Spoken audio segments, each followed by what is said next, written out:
Welcome to this presentation in which we're going to do a tour of one of my Canvas classrooms. This may not be the classroom that you interact with, but I organize my classes virtually the same in each class, so it'll be familiar even if the actual content is different. Let me begin by thanking you for listening to this presentation. I know that there's a lot going on in your lives and you don't have extra time for extra stuff, but hopefully this will be productive time that will help you be successful in this class and probably other Canvas-based courses. The first thing that I recommend that you do is you close your modules. This is the secret to Canvas, having all of these modules, but it's really challenging to navigate when you have them open. And many of my modules have lots and lots of content, which can be very helpful as you progress through a course, but it can be daunting to go from one module to another because you're scrolling and it seems like it's going on forever. I get kind of two extreme comments in my classrooms. I have some students that say your courses are amazingly well organized, and I have other students say your courses are terribly organized. And I think that the difference is volume. There's a ton of stuff in my classes. I do that intentionally to give you lots of different resources because some students really resonate with PowerPoint, some students really resonate with Quizlet, some students really resonate with assignments or with videos. And so I try to give you lots and lots of options so that whatever your style and your time budget is, you can get what you need. But that's stuff, and whenever you have stuff, you have to organize it.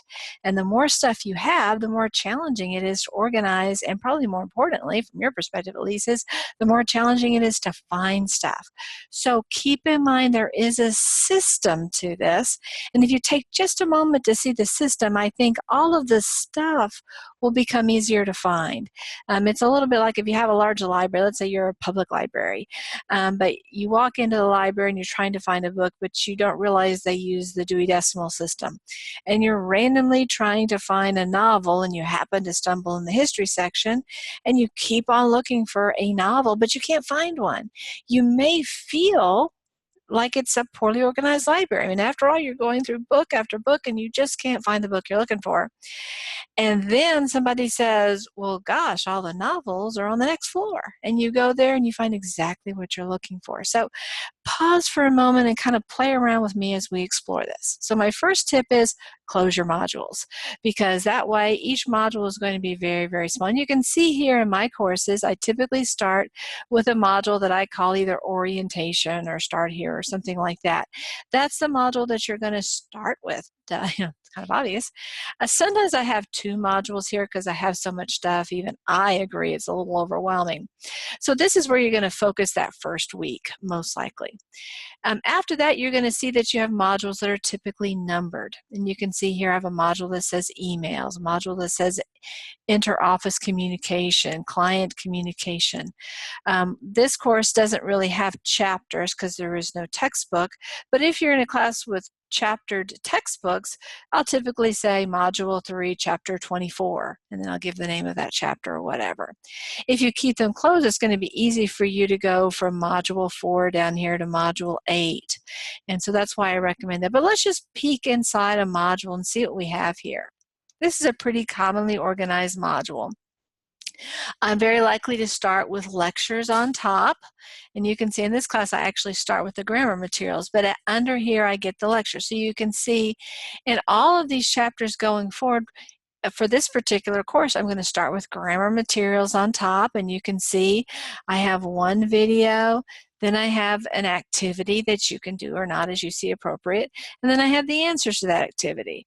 Then I have the same thing repeated. In all of my modules that has this particular content, it's going to be this same order. You don't have to memorize it. I'm the one that's responsible for keeping it organized, but just know that every thing is in its own particular position. There's a pattern to it, and hopefully that'll help you make sense of it. But more commonly, I start with the lectures, and then I will typically post my PowerPoint underneath. I'll show you a different class in a few minutes so you can see that. The idea behind the organization is that you probably want to start from the first item and go to the second, third, fourth, fifth, sixth, seventh, eighth. And then usually at the bottom you'll see the assignments where you show what you've learned up above. And so that's the idea behind it. You learn and then you do. You'll see that I have a few items that aren't linked anywhere else. And typically this is telling you, hey, everything under here is assigned for you to do to get the material. So we're going to do all this assigned stuff. In this particular class, I don't consider the lectures assigned. And the reason why I don't is that for this particular class, these lectures are kind of optional. Hey, if you're not making sense of this and you want to dive a little bit deeper, here's where to go.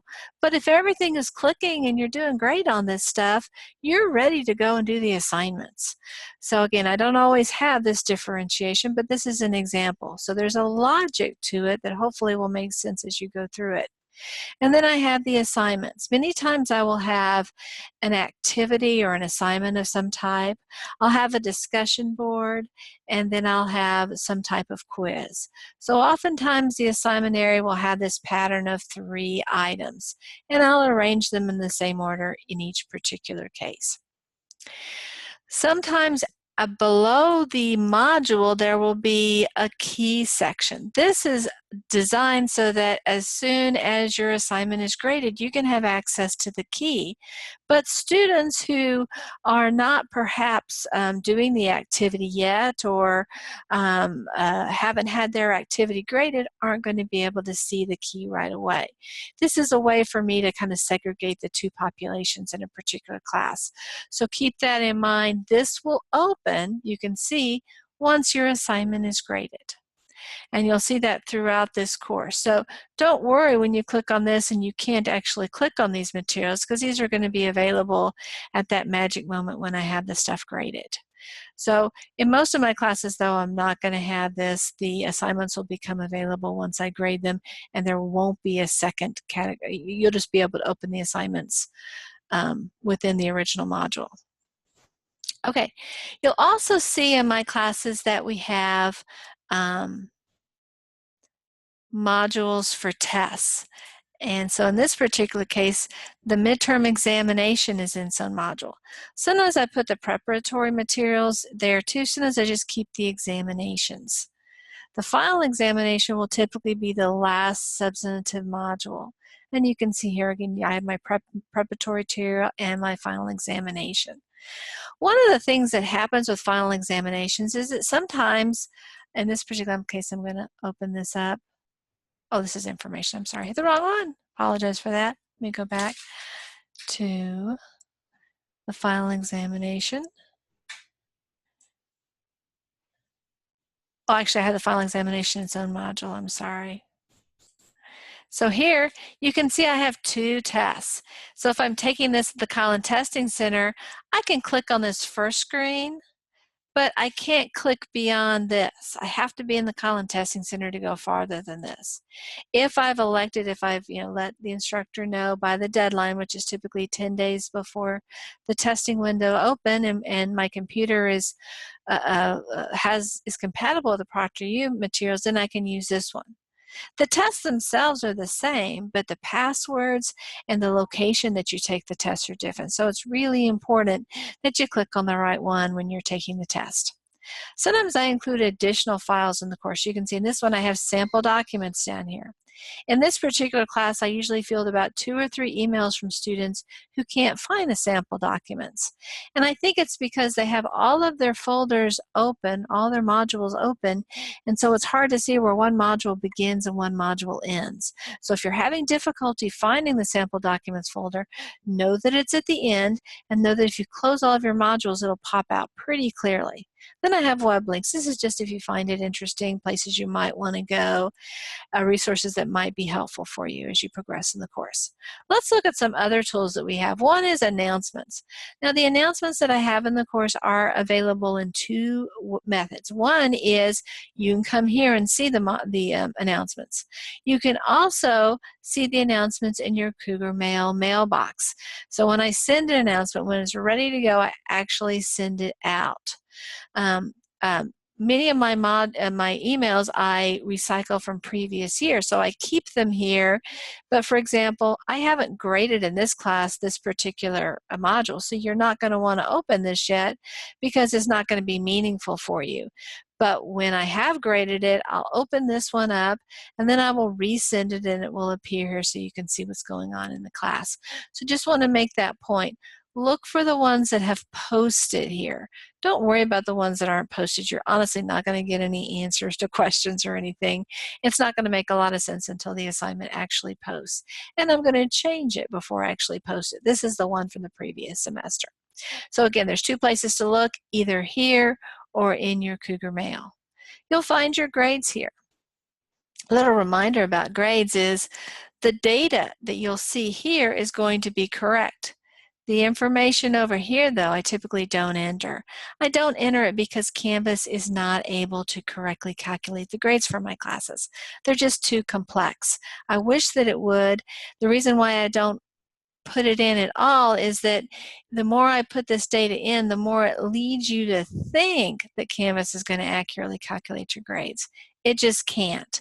I love Canvas, it's a wonderful resource, but it just can't do this particular job. So once you get to this line here, everything above it's going to be accurate, but the calculations aren't going to be accurate. If you would like to work on calculating your grade, I have emails for that. It's not hard. There's no heavy lifting in terms of math. It just takes a few minutes to do it. Honestly, you're going to feel more confident in your grade than relying upon an iffy Canvas setup. Then another tool that you're going to want to focus on is the calendar. Let me go back to home base here. There's a couple of different ways you can use the calendar. One is you can just use this calendar over here. It'll tell you when things are due. And so you can go right here and look at what's due. Another place you can see due dates in addition to the to-do list is to actually go into the module. So let's look in this module for emails. And you'll see where you actually click on the assignment, it'll give you the due date and the number of points. So in that sense, that once you get this information done, or once you get this information calendar, you'll be good to go. It's rare that I change a due date, so my suggestion is during the first few days of the semester, go ahead and calendar all of these into whatever calendaring tool you use. It could be your phone, it could be a paper and pencil tool. That way you'll have all that information available to you. You don't have to worry about making those making sure that you catch each and every one of it. Generally speaking, I have homework due by 11:59 p.m. on Sunday. I like to have the same due date in all of my classes because it makes it easy for me and hopefully it makes it easy for you. You know as you go into the weekend that, hey, I've got some stuff due on that Sunday most likely, and that can kind of serve as a little reminder. Of course, if you happen to be observant or out of town or something like that, and you don't want to work on a Saturday or Sunday, you can obviously do the work ahead. In fact, whether you observe or not, it would be a good idea to have all of your work done by, maybe the Friday night time. That way you don't have to worry about technical problems or things like that. So again, really the due date that you pick is yours. The due date that I'm going to use is Sunday at 11:59 p.m. But if you want to make it Thursday at 11:59 p.m., that also works and can be a smart idea. In addition to the due dates being here and the due dates being here, they also appear on this function over here called calendar. And you'll see, again, all the ones for my class will be one color, and then the ones for other classes might be in different colors. So those are some handy-dandy tools to keep in mind. One thing I do want to alert you to is this inbox function. I do not use this function in my classes. I know other instructors do. It's a perfectly good function. The reason that I don't, not that you really care, but the reason I don't is that when I'm teaching paralegal courses, many of my students I have semester after semester in courses. Well, this function doesn't allow me to organize emails by student. It arranges it by class, which makes perfect sense if I were teaching, say, English 1301, because I'm probably not going to have a lot of repeat students. And so arranging it by class makes a lot of sense in that situation, but it just doesn't in my particular program. So I ask that you not use this tool, that you go ahead and email me at cgruver@collin.edu. You can find my email on the in the syllabus. So just a little reminder, please don't use this in this particular class. I'm going to go back to the main area. I'm going to go ahead and close some of these folders here. I'm going to look at the Start Here orientation folder. You'll see very early on, it's usually the first item, is the syllabus.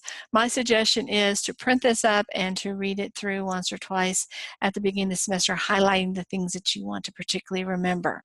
I also present much of the same information in a PowerPoint. It's a little bit more of a chatty, less kind of rules-bound document. There's very few things that are in here that don't appear in here in terms of policies and procedures. So, you know, if you can only read one, read the syllabus, but I recommend that you read both. Another thing that's super helpful is this cheat sheet. This tells you what to do every week. Again, you can just follow along in the module, because if it's a long semester like fall or spring, you're typically going to use one module each week, sometimes two modules. And again, you can see that in the syllabus, and you can also check that out via the due date.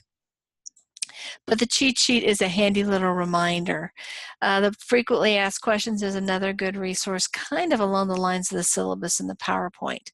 So again, you know, in your first, let's say you have a couple of hours in that first week, hit the syllabus, hit the PowerPoint, also look at the cheat sheet and look at the FAQs, and you're going to be good to go. You probably already know this because I've said it about 4 million times, but I don't accept late assignments. I really don't have exceptions to that, but this gives you some information about why I don't. And then I have these videos, and you can see I have a lot of them. You're watching one of them right now.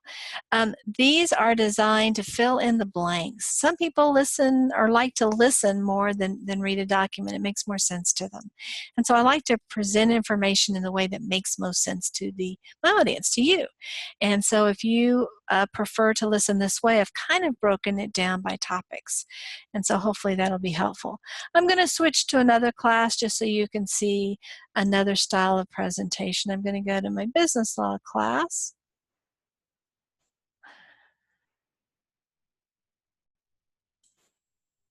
Here we go. And make it look like your class. So the first thing I'm going to do is close all my modules. You can see, just like in my other class, I start with that Start Here orientation module. But because this is a textbook-based course, I do have one module for each chapter of the textbook. And we don't cover the textbooks in numerical order. We skip some, we go to earlier modules and later modules and kind of back and forth. So I arrange them in the order that we cover them in the class. So let's look here again. The first one is that orientation. We can see in this particular chapter, I'm just going to open this. Well, let's not make it the first one. We'll go to Module 5, Constitutional Law. So you can see here, the first thing I do is I start with the lectures. Lots of folks love these lectures. Lots of folks don't like these lectures. You're going to do best on tests if you watch the lectures. I'm not going to lie to you. If you don't watch the lectures, you're probably going to be sacrificing a letter or so, because there are things I talk about in these lectures that aren't in the textbook. But if you really hate the lectures, you can still do fine in the class. Just be sure to double down on the study guide and look at the other activities. So that's a thing. Do this if you absolutely want that A in the course, or you happen to enjoy listening to lectures. Keep in mind, though, that there's a million hours of your day that you can be listening to this stuff, that you might be in the car, you might be in the grocery store line. There's lots of times in our day that we have the capacity to listen that we might otherwise be just kind of staring off into space. So again, the lectures and then the study guide right here is a typical organization. You can see, again, I have this heading that lets you know what the material is.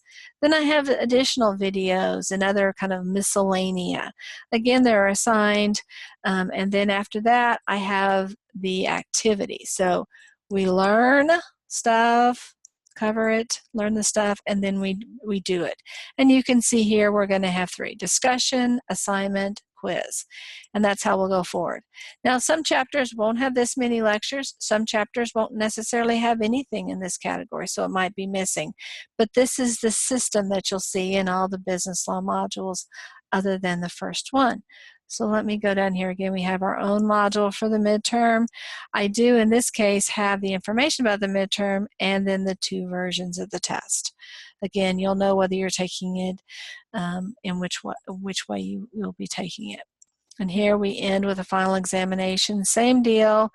I have the final examination. I'm not showing the other final exam, but there's a way to take it. Let me assure you, I just don't happen to have it showing right now. And then there are some other resources that you might find useful. Again, you'll see here we've got all of these due dates going on here. We can go over here to calendar or view course calendar to get information about your complete calendar.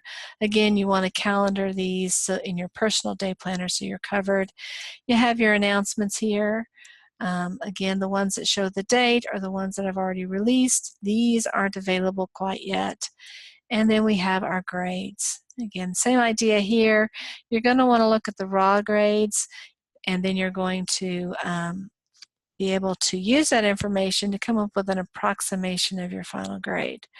The formula, this particular class, I have entered the equation in here. Sometimes I do, sometimes I don't. The formula, as you can see, can get really complex. If you're thinking Canvas is going to calculate it, it's not going to happen, just not going to. I've worked with Canvas many, many times. It's just not capable of doing that type of calculation. I drop too many grades and have too many rules for Canvas to be able to handle it.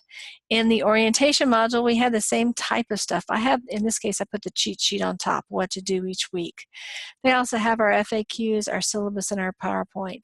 These are the rock stars of this particular course. If you cover these 4, you're going to be in good shape. Again, if you want to do a deeper dive on something, I've got lectures to cover that. So again, just spend some time exploring your particular Canvas to make sure you've got your bearings.